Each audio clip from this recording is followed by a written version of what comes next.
Hello students. आज हम बात करते हैं हरित क्रांति यानी ग्रीन रिवॉल्यूशन। इसका मेन मकसद क्या था? कृषि के उत्पादन को बढ़ाना। 1960 के दशक के प्रारंभिक वर्षों में इसका प्रयोग आरंभ हुआ।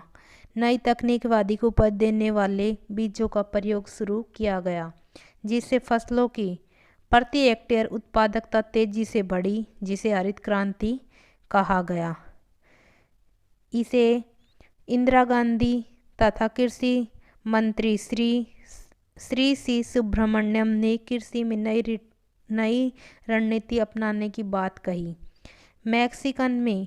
मैक्सिको में अध्ययनरत कृषि वैज्ञानिक नॉर्मन ई बोरलॉग ने गेहूं की उन्नत किस्म के बीजों की खोज की, जिससे उत्पादकता को 200 से 250 गुना बढ़ाया गया।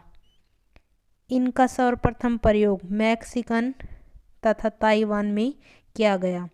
भारत में खरीफ फसल 1966 में चावल की उन्नत किस्म टाईचुंग नेटिव तथा रबी फसल 1966 में गेहूं की उन्नत किस्म जैसे लरमा रोजो 64A तथा सोनारा 64 का प्रयोग प्रारंभ किया। कृषि वैज्ञानिक डॉक्टर MS स्वामीनाथन का प्रयोग प्रारंभ किया गया। कृषि वैज्ञानिक डॉक्टर MS स्वामीनाथन ने मैक्सिकन गेहूं के बीजों की कमियों को दूर करने के लिए गेहूं की नई किस्म सरबती सोना तथा पूसा लरमा विकसित की। भारत में हरित क्रांति का जनक माना जाता है स्वामीनाथन को, तथा विश्व में माना जाता है नॉर्मन ई बोरलॉग को। इसको 1970 में नोबेल का पुरस्कार भी दिया गया। इस नई रणनीति को बीज उर्वरक क्रांति भी कहा गया। भारत में हरित क्रांति रणनीति के 2 चरण अपनाए गए।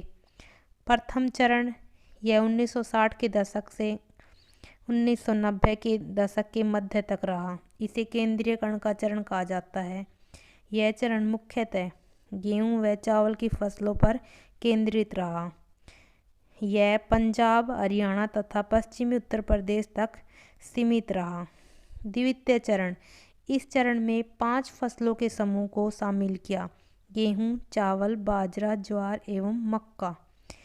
इसे देश के अन्य भागों में भी लागू किया गया।